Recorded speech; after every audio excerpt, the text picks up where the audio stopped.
नमस्कार, mountain prime न्यूजमा स्वागत छ। म सिमरन लुइटेल। नमस्कार, म खुशबु दास। सुरुमा अहिलेसम्मका मुख्य समाचार।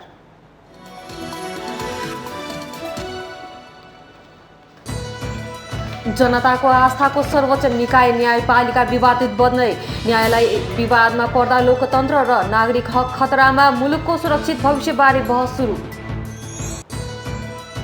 राष्ट्रपति विद्यादेवी भण्डारीद्वारा प्रधानमन्त्री केपी ओलीको सिफारिसमा मन्त्री परिषद विस्तार, 7 मन्त्री र 1 राज्य मन्त्री नियुक्त। नवनियुक्त मन्त्रीहरूले शपथ लिए।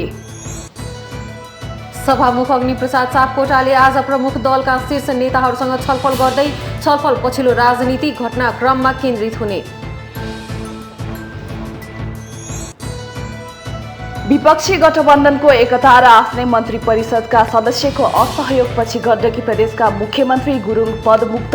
अब नयाँ सरकार गठन प्रक्रिया सुरु हुने। निषेधाज्ञाका कारण न्यून आय भएका गुजारा गर्न झन्झन कठिन हुँदै, दैनिक ज्यालादारीमा जीवन निर्वाह गर्दै आएका विपन्न परिवार भोकभोकै बस्न बाध्य। अमेरिकाले 92 वटा देशलाई कोरोना भाइरस विरुद्धको 50 करोड मात्रा खोप वितरण गर्ने। कम आय भएका 92 देशलाई सन् 2022 सम्ममा खोप उपलब्ध गराउने। र युरोकप फुटबल प्रतियोगिताको 16औं संस्करण आजबाट सुरु हुँदै उद्घाटन खेलमा टर्की र इटाली भिड्ने।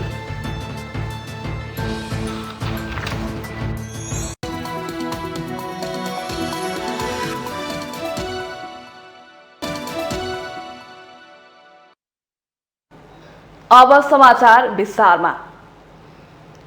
न्यायपालिका जनताको आस्थाको सर्वोच्च केन्द्र हो, तर पछिल्लो समय न्यायपालिका नै विवादमा तानिँदैछ। न्यायपालिका नै विवादित बन्न थालेपछि जनताले कसबाट न्यायको अपेक्षा गर्ने गम्भीर प्रश्न छ। व्यवस्थापिका नभएको अवस्थामा कार्यपालिका कमजोर बनेको छ। जनताले भरोसा गर्ने निकाय न्यायालय पनि उल्झनमा देखिँदा मुलुकको भविष्य कसरी सुरक्षित हुन सक्छ, यसबारे बहस सुरु भएको छ। प्रतिनिधि सभा विघटन सम्बन्धी मुद्दामा सर्वोच्च अदालतले कारण देखाऊ आदेश दिएको छ। संसद विघटन र चुनावको घोषणा असंवैधानिक तथा अलोकतान्त्रिक भन्दै 30 वटा रिट सर्वोच्चमा दायर भएका छन्। सबै रिटको सुनुवाई संवैधानिक इजलासमा जारी छ। विपक्षी गठबन्धनका शीर्ष नेताहरू सहित 146 जना सांसदले नेपाली कांग्रेसका सभापति शेरबहादुर देउवालाई प्रधानमन्त्री नियुक्ति र प्रतिनिधि सभा पुनर्स्थापना गर्न परमादेश माग गर्दै सर्वोच्च अदालतमा जेठ 10 गते रिट दर्ता गरेका थिए। प्रतिनिधि सभा विघटन सम्बन्धी रिटको सुनुवाई जेठ 14 गते प्रारम्भ भएको थियो, तर इजलास गठनको विषयमै विवाद भएपछि यस अघि नियमित सुनुवाई अघि बढ्न सकेको थिएन। यस अघि पनि प्रधानमन्त्री केपी शर्मा ओलीले पुस 5 गते संसद विघटन गरेर चुनावमा जाने निर्णय गरेका थिए, तर सर्वोच्च अदालतले गत फागुन 11 गते संसद पुनर्स्थापना गरेको थियो। सर्वोच्चको संवैधानिक इजलासमा करिब 1.5 महिना बहस भइरहँदा संसद पुनर्स्थापनाका लागि विपक्षीहरूले आन्दोलन नै गरेका थिए। अहिले पनि संवैधानिक इजलासमा को बस्ने को नबस्ने भनेर ठूलै विवाद भयो। यसरी कहिले सडकबाट भिडले दबाब दिने त कहिले कानून व्यवसायी नै आन्दोलित हुने प्रवृत्ति बढ्दै गएको छ। अनि न्यायाधीशहरूका बीचमा संवैधानिक इजलास गठनदेखि हुन सक्ने फैसलाबारे पहिले नै आशंका गर्ने प्रवृत्ति पनि बढ्दै जाँदा अब न्यायालयको भविष्य के होला भन्ने गम्भीर प्रश्न उठेको छ। जब राजनीति कमजोर हुन्छ, जनताले राज्यको अन्य संयन्त्रप्रति ज्यादा भर गर्छन्। अहिले व्यवस्थापिका नभएको अवस्थामा कार्यपालिका आफैमा कमजोर बनेको छ। त्यसैले मुलुकले निकास कसरी पाउँछ भनेर सबैको ध्यान न्यायपालिकामाथि छ। यस्तो गम्भीर अवस्थामा न्यायिक निरूपणको काम भन्दा बढी संवैधानिक स्पष्टता खोज्न हैरान भएको न्यायालय समेत विवादित र विभाजित बन्दैछ। संविधानका निर्माताहरू नै न्यायालयमाथि फरक फरक धारणा राखेर एक प्रकारको दबावमा न्यायालयलाई राख्न खोजिरहेका छन्। एक थरी नेताहरूले अदालतबाट संकट समाधान हुन सक्दैन भनेर सडकमा भनिरहेका छन् भने अर्को थरी नेताहरू न्यायालय सेटिङमा चलेको छ भनेर भनिरहेका छन्। संविधान बनाउनेहरूले नै अदालतलाई बदनाम गरिरहेका छन्। अदालत दबाव र प्रभावमा पर्नु हुँदैन भन्ने कुरा राम्रोसँग बुझेका नेताहरूले न्यायालयलाई यो वा त्यो बहानामा बारम्बार दबाव दिइरहेका छन्। यस्तो विकृत राजनीतिक कदमलाई सामान्य रूपमा लिन सक्ने अवस्था छैन। कदापि यसलाई सही र सामान्य मान्न पनि सकिँदैन। नेताहरूका यस्ता कदमले संवैधानिक प्रावधानको बुझाइमै अन्योलता बढाइदिँदा राजनीति जस्तै न्यायमूर्तिहरू पनि विवादित र विभाजित बन्न पुगेका छन्। प्रमुख राजनीतिक पार्टीहरू एक अर्कामाथि आरोप प्रत्यारोपमा उत्रेको बेला अस्वाभाविक ढङ्गले कानून व्यवसायी र न्यायाधीशहरू समेत विवादित बन्न पुगेका छन्। तर भीड, दबाव र प्रभावबाट मिल्ने न्यायले जनतालाई सन्तुष्टि दिन सक्दैन। सामान्यतया अदालती प्रक्रियामा गइसकेपछि न्याय पाउनेले सही निर्णय भएको अनुभूति गरेको हुनुपर्छ। दण्ड सजाय पाउने वा गलत ठहरिनेले पनि के कति कारणले गलत ठहरिए भन्ने कुराको अनुभूति गर्न सक्नुपर्छ। यो महसुस गराउने काम निष्पक्ष न्यायालयको हो। तर देशको विडम्बना भन्नुपर्छ, इजलासमा बहस पैरवी गर्नेहरूले नै इजलासको विश्वसनीयतामाथि आशंका गर्ने प्रवृत्ति र विभिन्न शक्ति केन्द्रहरूसँगको तालमेलसँग जोडिएर सार्वजनिक रूपमा आलोचना, आरोप प्रत्यारोप हुँदा यसले आम जनमानसमा नराम्रो प्रभाव परेको छ। यसरी न्यायपालिका नै विवादित बन्न थालेपछि जनताले कसबाट न्यायको अपेक्षा गर्ने? न्यायाधीश नियुक्तिमा मात्रै नभएर फैसला र इजलास गठनमा समेत विवाद हुन थालेको छ। न्यायपालिका स्वतन्त्र हुन न्यायाधीश नियुक्ति स्वच्छ हुनुपर्छ भन्ने कुरा हामीले बिर्सिरहेका छौं। त्यसैले त राजनीतिक दलहरूको हस्तक्षेप न्यायपालिकामाथि पुगेको छ। न्यायाधीश सिफारिसलाई जसरी राजनीतिक रङ दिइएको छ, त्यस्तै वर्तमान राजनीतिक अवस्थाले स्वतन्त्र न्यायपालिकालाई विवादमा तानेको छ। यस्तो अवस्थामा लोकतन्त्र र नागरिक हक स्वाभाविक रूपले खतरामा पर्ने देखिन्छ। हुन त न्यायालयको निर्णयप्रति हामी सबैले सम्मान गर्नै पर्छ, तर राजनीतिक दलहरूको तालमेल हुन नसकेको अवस्थामा निर्वाचनले दल र नेताहरूको परीक्षा पनि हुने, ताजा जनादेश मार्फत सत्ता सञ्चालनको म्यान्डेट पनि आउने हुँदा विकृत राजनीतिको समाधान निर्वाचन हुन सक्छ भन्ने धेरैको आंकलन छ। अहिले न्यायालय अत्यन्तै गम्भीर मोडमा छ। सर्वोच्च अदालतको निर्णयले देशमा दूरगामी असर पर्ने निश्चित छ। मुलुकलाई ठूलो दुर्घटनाबाट जोगाउने विषय अब न्यायालयको निर्णयमा भर पर्नेछ। माउन्टेन टेलिभिजन एचडी, राजनीतिक ब्युरो। राष्ट्रपति विद्यादेवी भण्डारीले प्रधानमन्त्री केपी शर्मा ओलीको सिफारिसमा मन्त्री परिषद विस्तार गर्नुभएको छ। बिहिबार प्रधानमन्त्री केपी शर्मा ओलीको सिफारिसमा राष्ट्रपति विद्यादेवी भण्डारीले 7 मन्त्री र 1 राज्य मन्त्री नियुक्त गरेर मन्त्री परिषद विस्तार गर्नुभएको हो। राष्ट्रपति कार्यालयले बिहिबार विज्ञप्ति जारी गर्दै प्रधानमन्त्रीको सिफारिसमा राष्ट्रपतिले विभिन्न मन्त्रालयमा मन्त्री र राज्य मन्त्री नियुक्त गरेको जानकारी दिएको छ। राष्ट्रपति कार्यालयको विज्ञप्तिमा मिति गत वैशाख 31 गते गठित मौजुदा मन्त्री परिषदमा नेपालको संविधान बमोजिम सम्माननीय प्रधानमन्त्रीज्यूको सिफारिसमा देहाय बमोजिमको नियुक्ति, हेरफेर र कार्यविभाजन गरी मन्त्री परिषद गठन गर्नुभएको उल्लेख छ। गृहमन्त्रीमा खगराज अधिकारी, उद्योग वाणिज्य तथा आपूर्ति मन्त्रीमा राजकिशोर यादव, सञ्चार तथा सूचना प्रविधि मन्त्रीमा नयनकला थापा, कृषि तथा पशुपन्छी विकास मन्त्रीमा ज्वालाकुमारी शाह, वन तथा वातावरण मन्त्रीमा नारद मुनि राणा, संघीय मामिला तथा सामान्य प्रशासन मन्त्रीमा गणेश कुमार पहाडी र प्रधानमन्त्री तथा मन्त्री परिषदको कार्यालय हेर्ने गरी मोहन बानियालाई मन्त्री नियुक्त गरिएको छ। त्यसैगरी आशा कुमारी विकलाई वन तथा वातावरण मन्त्रालयको राज्य मन्त्री नियुक्त गरिएको छ। प्रतिनिधि सभा संसद विघटनपछि मन्त्री परिषद पुनर्गठन भएको यो दोस्रो पटक हो। मन्त्री परिषदका नवनियुक्त सदस्यले बिहिबार नै पद तथा गोपनीयताको शपथ लिएका छन्। राष्ट्रपति कार्यालय शीतल निवासमा 7 जना मन्त्रीले राष्ट्रपति विद्यादेवी भण्डारी समक्ष र 1 जना राज्य मन्त्रीले प्रधानमन्त्री केपी शर्मा ओली समक्ष पद तथा गोपनीयताको शपथ लिएका हुन्।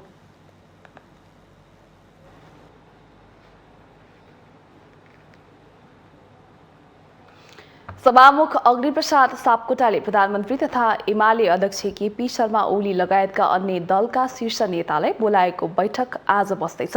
सभामुख सापकोटाले समसामयिक विषयमा छलफल गर्न प्रमुख राजनीतिक दलका शीर्ष नेतासँग बोलाउनु भएको हो।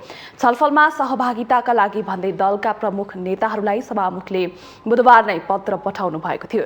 सभामुख सापकोटाका सञ्चार विज्ञ श्रीधर न्यौपानेका अनुसार बैठकमा प्रधानमन्त्री ओली, पूर्व प्रधानमन्त्रीहरू र संसदमा प्रतिनिधित्व गर्ने सबै राजनीतिक दलका नेतालाई बोलाइएको हो।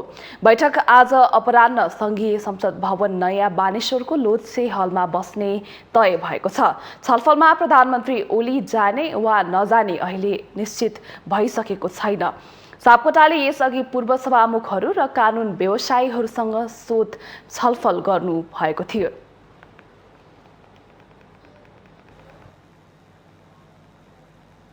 गण्डकी प्रदेशका मुख्यमन्त्री पृथ्वी सुब्बा गुरुङ पदमुक्त हुनुभएको छ।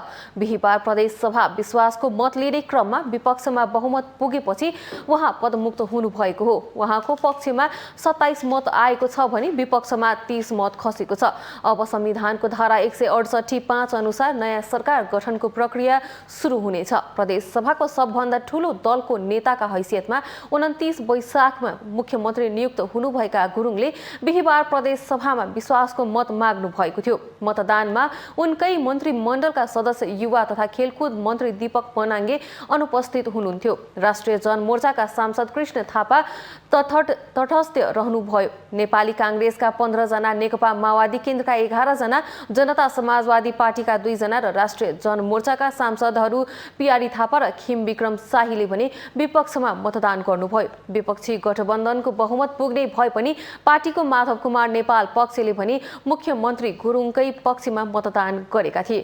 अब प्रदेश प्रमुखले मुख्यमन्त्री नियुक्तिका लागि प्रदेश सभाको विश्वासको मत प्राप्त गर्ने आधारमा प्रस्तुत गर्न प्रदेश सभाका कुनै पनि सदस्यलाई आह्वान गरिनेछ।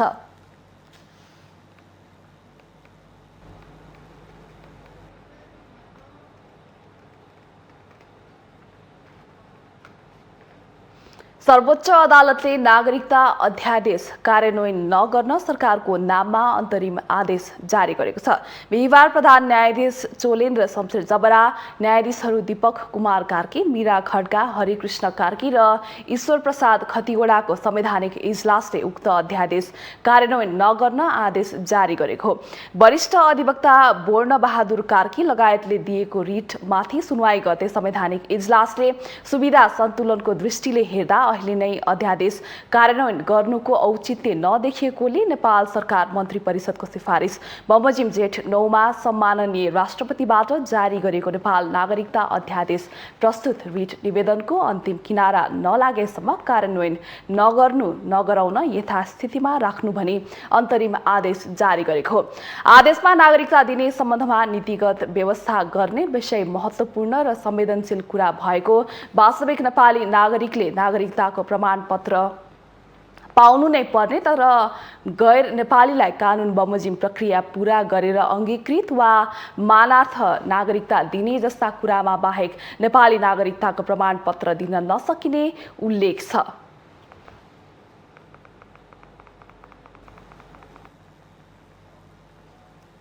सत्ताको नेतृत्वकर्ता दल नेकपा एमालेका अध्यक्ष तथा प्रधानमन्त्री केपी शर्मा ओलीलाई विपक्षी गठबन्धनले घेराबन्दी बढाउँदै लगेका छन्। ओली विरुद्धका कदममा आफ्नै दलका नेताहरू माधव कुमार नेपाल र झलनाथ खनालले विपक्षी गठबन्धनलाई साथ दिँदै आएका छन्। केन्द्रदेखि प्रदेशसम्मको खनाल नेपाल पक्षले ओली विरुद्ध दबाव बढाउँदै लगेका छन्।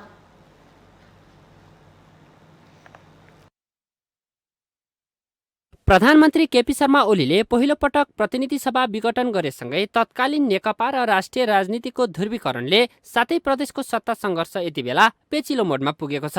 अहिले दोस्रो पटक प्रतिनिधि सभा विघटनपछि ओली नेतृत्वको सरकार विरुद्ध विपक्षी गठबन्धनको मोर्चाबन्दीले सातवटै प्रदेश सरकारमा प्रत्यक्ष प्रभाव पारेको छ। 7 प्रदेश सरकारमध्ये प्रदेश 1, बागमती, गण्डकी र लुम्बिनी गरी 4वटामा एमालेका त्यसमाथि पनि ओली समूहको नेतृत्व छ। विपक्षी गठबन्धनको एकताले ओली नेतृत्वको प्रदेश सरकार फेरबदल हुने आकलन छ। बिहिबार मात्रै गण्डकी प्रदेशमा विपक्षी दलकै घेराबन्दीकै कारण मुख्यमन्त्री पदमुक्त भए। यता बुधबार एमालेका नेपाल खनाल पक्षका सांसदले केन्द्रको निर्देशन नमान्दै माओवादीका मुख्यमन्त्रीलाई विश्वासको मत दिए। तर यसमा भने नेपाल पक्षका सांसदले आफ्नो बचाउ गरेका छन्। सम्मत रूपमा अहिलेको परिस्थितिमा बरु झन सुदूरपश्चिम प्रदेश सरकारलाई सशक्त ढङ्गले अझै प्रभावकारी ढङ्गले अगाडि बढाउनु पर्ने भन्ने खालको निर्णय अनुसार हामीले अन्ततः यही माओवादी नेतृत्वको अथवा त्रिलोचन माननीय मुख्यमन्त्रीको नेतृत्वको सरकारलाई नै समर्थन गर्ने निर्णय गरे अनुसार हामीले सुदूरपश्चिम प्रदेश सरकारलाई विश्वासको मत अथवा त्रिलोचन भट्ट नेतृत्वको सरकारलाई विश्वासको मत दिने निर्णय प्रदेश 2 मा जसपा अध्यक्ष उपेन्द्र यादव समूह नेतृत्वको सरकार पनि नयाँ सत्ता समीकरणको फेरबदलको अभ्यासमा तीव्र रूपमा लागेको छ। उता माओवादी केन्द्रको सरकार रहेको कर्णाली प्रदेशमा एमाले विवादकै परिणामले माओवादीको सत्ता टिक्यो। यसरी पार्टी विधान विपरीत विपक्षी दललाई समर्थन गर्नेलाई पार्टीमा बस्ने कुनै नैतिकता नभएको र पार्टीले कारबाही गर्ने एमाले सांसद रतन बहादुर थापा बताउनुहुन्छ। सुदूरपश्चिमको मुख्यमन्त्री यस्तो मुख्यमन्त्री जो देशभरिकै मुख्यमन्त्रीमा नालायक साबित भएको र एकजना माननीयले र यहाँको जनताले कमसेकम 2% जनताले पनि मुख्यमन्त्री ठिक छ भन्ने अवस्था छैन। एकातिर चाहिँ मनमा चाहिँ त्यस्तो अवस्था छ, जनताको चाहिँ भनाइ चाहिँ मुख्यमन्त्रीले केही काम गरेन भन्ने छ भनेपछि त्यसै मुख्यमन्त्रीलाई समर्थन गर्नु भनेको त योभन्दा नालायक पनि के हुन्छ? एकातिर चाहिँ बोल्ने, एकातिर चाहिँ गर्ने, अर्कोतिर चाहिँ काम गर्ने भनेपछि त पदभन्दा त बाहिर कुरा गएन। जनताहरूले त हेरिराखेका छन्। जनताहरूले त यस्तो खालको कामहरू गरोस् भनेको अवस्था होइन। एमाले भित्र देखिएको आन्तरिक विवादले प्रदेश तहमा यति बेला स्वयं नेकपा एमालेलाई नै ठूलो घाटा परेको देखिन्छ। केन्द्रमा आफ्नै दलका नेतालाई विश्वासको मत नदिनेदेखि विपक्षी गठबन्धनसँग मिलेर सरकार बनाउन सहयोग गर्ने जस्ता कार्यले आगामी दिनमा पार्टीलाई विवाद थप पेचिलो बनाउने देखिन्छ। विवाद र विभाजनले पार्टी कमजोर बन्ने त छँदैछ, तसर्थ संसदको सबैभन्दा ठूलो दल फुटेर भन्दा जुटेर अघि बढ्न आवश्यक देखिन्छ। माउन्टेन टेलिभिजन एचडीका लागि बटुकराज गिरीको रिपोर्ट। माउन्टेन प्राइम न्युजमा पालो भएको छ विश्रामको।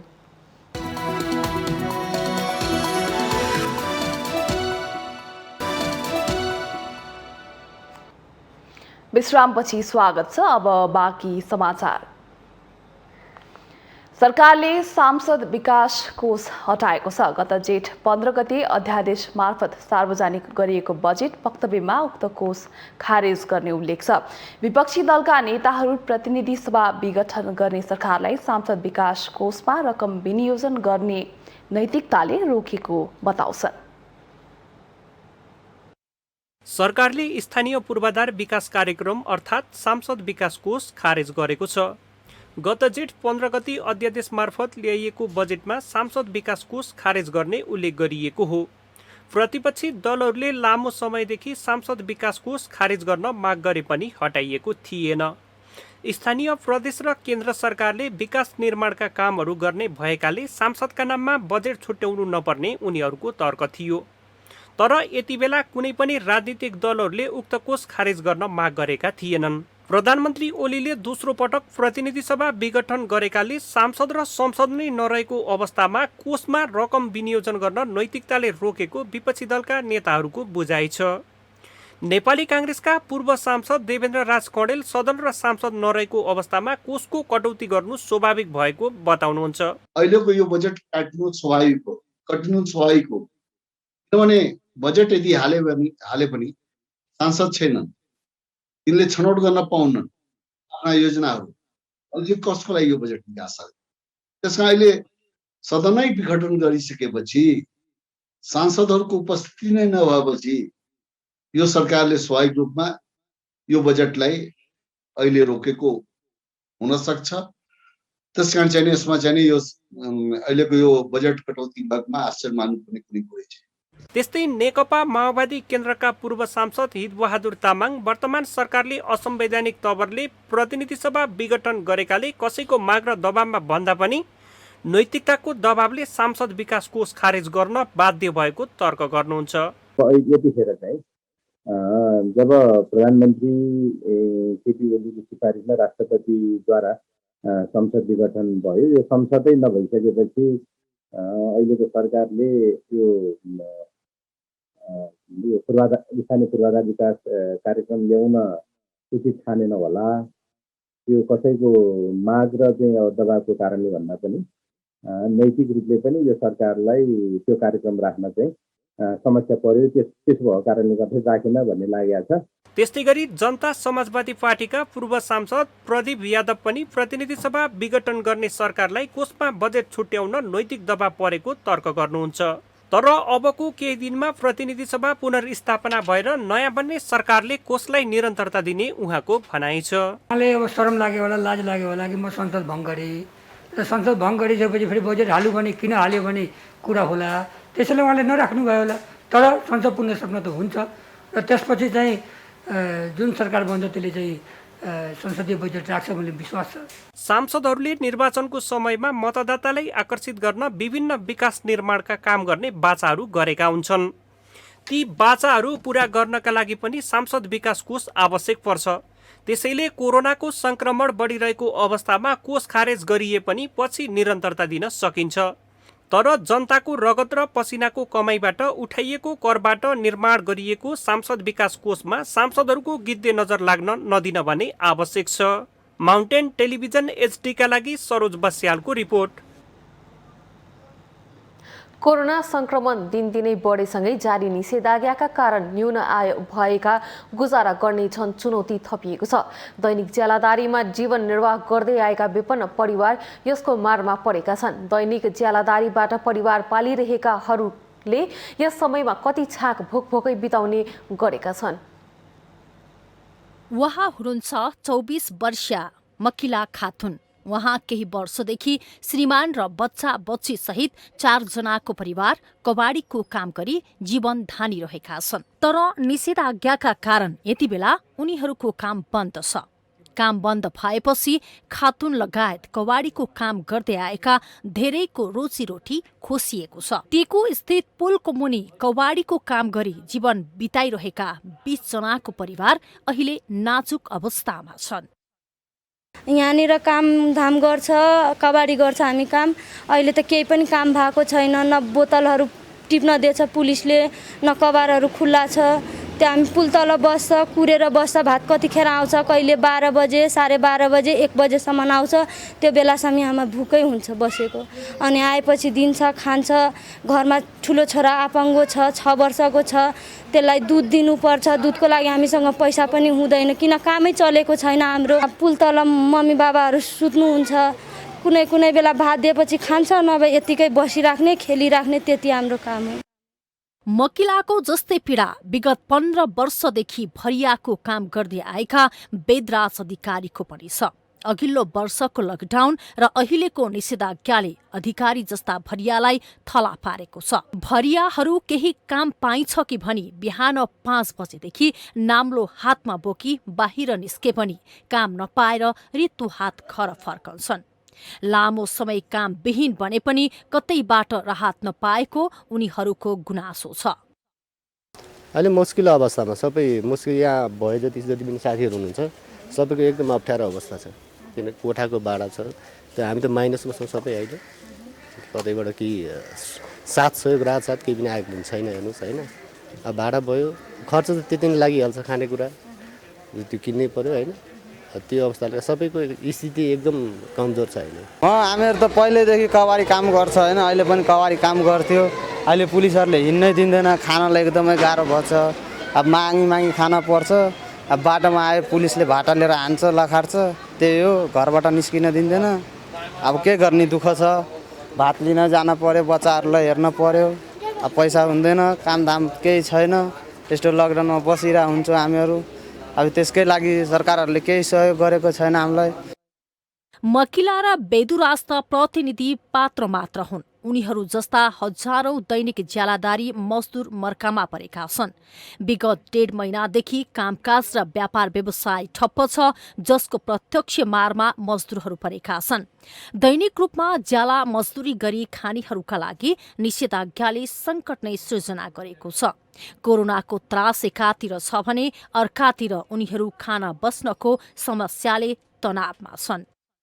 कोरोनाबाट सबैभन्दा बढी प्रभावित दैनिक ज्यालादारका मजदुर भएका छन्। कोरोना संक्रमण नियन्त्रणका लागि लकडाउन गर्दा सबै आर्थिक क्रियाकलाप रोकिँदा निम्न वर्गका मजदुरको रोजगारी समेत गुमेको छ। रोजगारी गुमेपछि समयमै काम नपाएपछि उनीहरूलाई परिवार पाल्न समस्या भइरहेको छ। दिनभरि काम गरेर छाकटार्ने अति विपन्न परिवारलाई यो समय सबै क्षेत्रबाट सहयोग गर्न आवश्यक देखिन्छ। क्यामेरामा केशवराज श्रेष्ठका साथमा अप्सरा गौतम, काठमाडौँ। सरकारवालाहरूले उपत्यकामा जारी निषेधाज्ञा असार 1 गतेदेखि खुकुलो बनाउनु पर्ने बताएका छन्। काठमाडौँ महानगरपालिकाका मेयर विद्यासुन्दर साक्यले नाकाहरूमा थप कडाई गरेर उपत्यकाभित्रको जनजीवन सुचारू गर्नुपर्ने बताउनुभयो। उपत्यका नगरपालिका फोरमको अध्यक्षको हैसियतले हामी उपत्यका नगरपालिका फोरम पनि यो एजेन्डा बनाउँछौँ, उहाँहरूसँग पनि सल्लाह गर्छौँ। तर हाम्रो चाहना भनेको उपत्यकाभित्र मात्र यो गतिविधि खोल्न पायो भने 50 लाख व्यक्ति क्रियाशील हुन्छ, 50 लाख बिचमा आर्थिक गतिविधि हुन्छ। त्यसले गर्दा अरू समस्या चाहिँ बिस्तारै बिस्तारै न्यूनीकरण भएर जान्छ। उपभोक्ता अधिकार कर्मी प्रेमलाल महर्जनले सवारी साधन सञ्चालनमा रोक लगाउने नाकाहरू बन्द गर्ने तथा स्वास्थ्य मापदण्ड पालना गराउँदै उपभोग्य वस्तुको पसल खोल्नुपर्ने धारणा राख्नुभयो। नाकाहरू बन्द गर्ने र किराना पसलहरू दैनिक उपभोग्य वस्तुहरूलाई चाहिँ खुला गर्ने, त्यसमा पनि स्वास्थ्य मापदण्डलाई एउटा चाहिँ मान्न लगाएर गर्ने हो भने मेरो विचारमा लकडाउनलाई अब खुला गर्नुपर्छ, लुज गर्नुपर्छ। विभिन्न व्यवसायमा आबद्ध व्यवसायीहरूले दुवै मात्रा खोप लिइसकेका क्षेत्र तथा कम जोखिमका क्षेत्रलाई प्राथमिकतामा राखेर स्वास्थ्यको मापदण्ड पालनामा कडाई गर्दै अर्थतन्त्र चलायमान बनाउन निषेधाज्ञा केही खुकुलो गर्नुपर्ने बताएका छन्।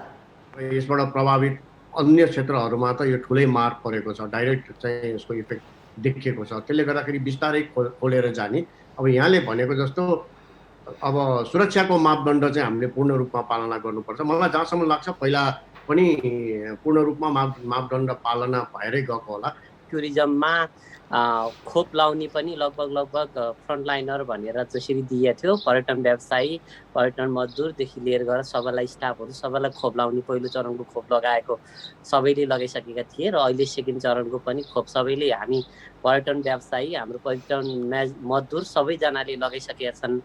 हामी ट्राभल व्यवसायीहरू सबै हामी चाहिँ भ्याक्सिन भइसकेको रिजनले गर्दाखेरि सेफ्टी वाइज चाहिँ अब चाहिँ एउटा प्रावधान बनाएर चाहिँ बिस्तारै बिस्तारै यसलाई चाहिँ अलिकति चलायमान बनाउनुपर्छ। र काठमाडौँ उपत्यकामा गत वैशाख 16 गतेबाट जारी निषेधाज्ञा पटक पटक थपेर जेठ 31 गतेसम्म लम्बाइएको छ।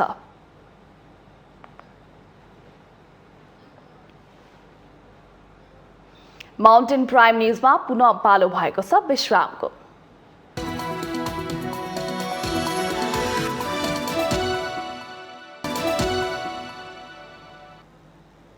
विश्रामपछि स्वागत छ। अब बाँकी समाचार। कोरोना महामारीको चेन ब्रेक गर्न भन्दै जिल्ला प्रशासन कार्यालय दार्चुलाले निषेधाज्ञा गरेपछि ज्याला मजदुरी गरेर जीवन गुजारा गर्दै आएका मजदुरहरू मर्कामा परेका छन्। वैशाख 19 देखि महाकाली नगरपालिकामा निषेधाज्ञा जारी गरे यता दैनिक ज्यालादारीमा मजदुरी गर्ने वर्गका रोजगारी खोसिएको छ। दिउँसो काम गरेर साँझ छाक टार्ने मजदुर र उनीहरूमा आश्रित परिवार कहिले भोकै त कहिले मागेर खान बाध्य छन्। गत वर्ष कोरोना महामारीका कारण गरिएको लकडाउनमा दार्चुला लगायतका स्थानीय तहहरूले राहत सामग्री वितरण गरेका थिए। तर यस वर्षको लकडाउनमा भने राहत वितरण भएन। आफूहरूको छाक टार्न कुनै पनि निकायले सहयोग नगरेको हुँदा खाने वर्गको गुनासो छ।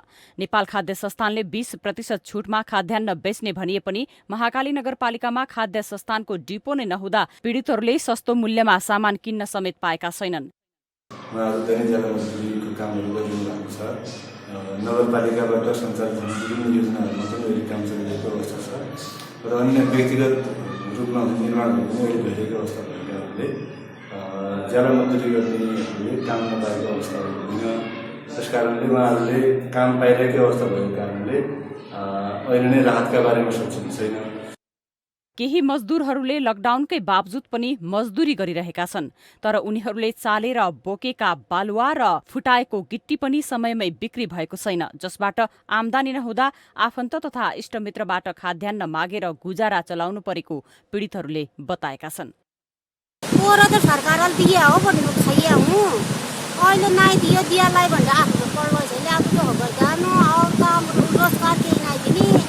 स्कुलले दिँदा छन् यो मुई बुढी छौले यिनीको यो बोजो भुलो गरपट्टि हाई पाली आउने त ढेलमा नय कुली गर भक्तु बा नय काबाल गर भक्तु हाई का हल्का बोजा पाइ गएपट्टि बोगपट्टि गेदा पाली आउने गेदा चार पाँच गेदा स्कुलै छ न लकडाउन टाइम पास गर्दै छ। कतिसम्म आम्दानी हुन्छ दिनमा गिट्टी फुटायो नि हजुर दुई ढाइसरी हो पहिले पो घाम लाग्छ किन घाम लाग्छ। घर चाहिँ कसैमा चलाइरहेको छ? कसै चलाउनु धौ छ चलाउनै पर्यो। चलाउन समस्या भयो। आशा छ सरकारले देलो के राहत भन्ने। यसअघि गिट्टी कुटेर मजदुरहरूले दैनिक 200 देखि 250 रुपियाँसम्म आमदानी हुने गरेको थियो। यतिले मात्रै घर खर्च चलाउन धौधौ थियो। झन अहिले लकडाउनले कामै नभएपछि त्यही थोरै रकम पनि आमदानी गर्न नपाएको उनीहरूको गुनासो छ। कतिपयले राहत सामग्री दिएको सुने पनि त्यो आफूहरूसम्म नआइपुगेको र जान्ने सुन्नेले नै खाएको हुन सक्ने पीडितहरूको गुनासो छ। माउन्टेन टेलिभिजन एसडीका लागि दार्चुलाबाट वासुदेव बडोको रिपोर्ट। पर्साको वीरगञ्ज महानगरपालिकाले असार 1 गतेदेखि विद्यालय खोल्ने निर्णय गरेको छ। असार 1 गतेदेखि विद्यार्थीको उपस्थितिमै कक्षा 8 देखि 12 सम्म कक्षा सञ्चालन गर्न लागि हो। बालबालिकाको शैक्षिक क्षतिलाई मध्यनजर गर्दै क्रमिक रूपमा विद्यालय सञ्चालन गर्दै लगिने महानगरपालिकाले जनाएको छ। महानगरपालिका भित्रका सबै सामुदायिक तथा संस्थागत विद्यालयहरूमा पत्राचार गर्दै विद्यालय सञ्चालन गर्ने आह्वान गरिएको छ। विद्यालय सञ्चालन गर्न 7 वटा शर्तहरू पालना गर्नुपर्ने पत्रमा उल्लेख छ। विद्यालयमा भौतिक उपस्थिति गराई पठन पाठन गर्न विद्यार्थीहरूको अभिभावकहरूबाट लिखित सहमति लिने र स्वास्थ्य सुरक्षाका मापदण्डहरू मास्क, साबुन, पानीले हात धुने व्यवस्था, सेनिटाइजरको प्रयोग, भौतिक दूरी, थर्मल गनले ज्वरो नाप्ने आदि अनिवार्य पालना गर्नुपर्नेछ।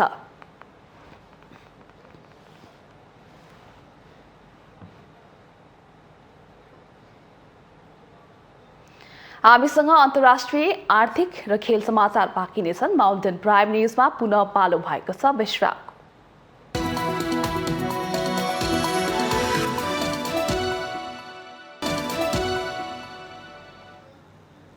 विश्रामपछि स्वागत छ। अब पालो आर्थिक समाचारको।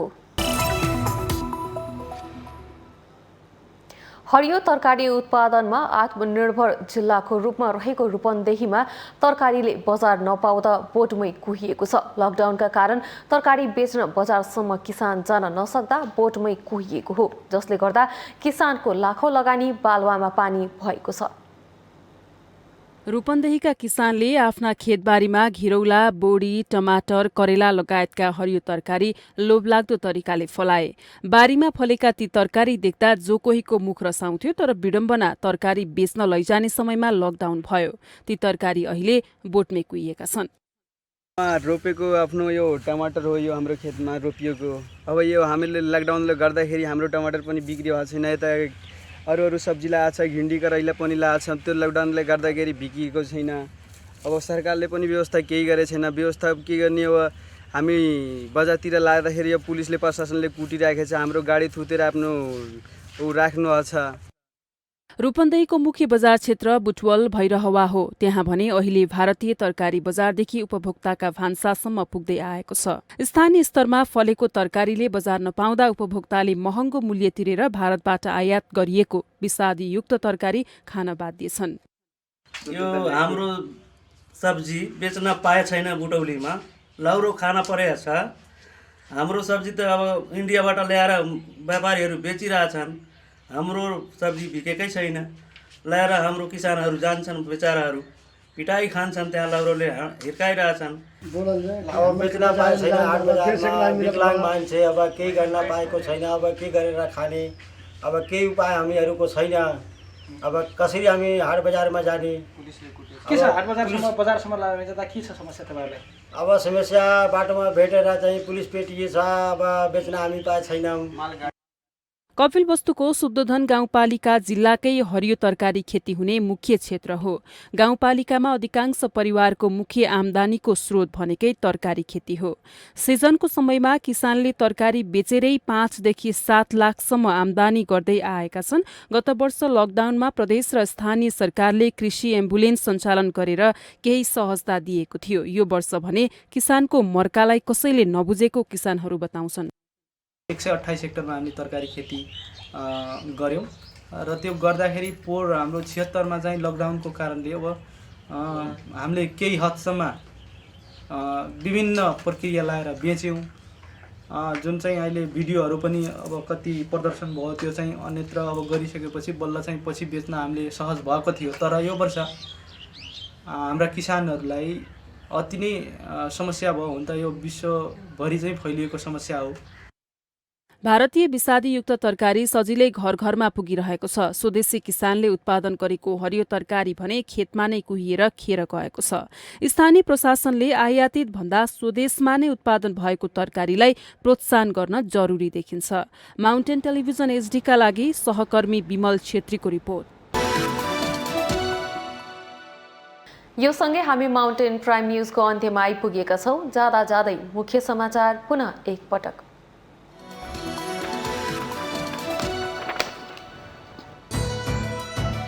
जनताको आस्थाको सर्वोच्च निकाय न्यायपालिका विवादित बन्दै न्यायालय विवादमा पर्दा लोकतन्त्र र नागरिक हक खतरामा, मुलुकको सुरक्षित भविष्यबारे बहस सुरु। राष्ट्रपति विद्यादेवी भण्डारीद्वारा प्रधानमन्त्री केपी ओलीको सिफारिसमा मन्त्री परिषद विस्तार, 7 मन्त्री र 1 राज्य मन्त्री नियुक्त। नवनियुक्त मन्त्रीहरूले शपथ लिए। सभामुख अग्निप्रसाद सापकोटाले आज प्रमुख दलका शीर्ष नेताहरूसँग छलफल गर्दै छलफल पछिल्लो राजनीतिक घटनाक्रममा केन्द्रित हुने।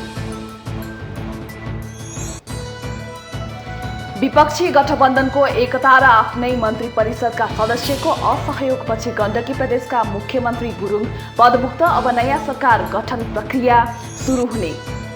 निषेधाज्ञाका कारण न्यून आय भएका गुजारा गर्न झनझन कठिन हुँदै दैनिक ज्यालादारीमा जीवन निर्वाह गर्दै आएका विपन्न परिवार भोकै बस्न बाध्य। अमेरिकाले 92वटा देशलाई कोरोना भाइरस विरुद्धको 50 करोड मात्रा खोप वितरण गर्ने। कम आय भएका 92 देशलाई सन् 2022 सम्ममा खोप उपलब्ध गराउने। र युरोकप फुटबल प्रतियोगिताको 16औं संस्करण आजबाट सुरु हुँदै उद्घाटन खेलमा टर्की र इटाली भिड्ने।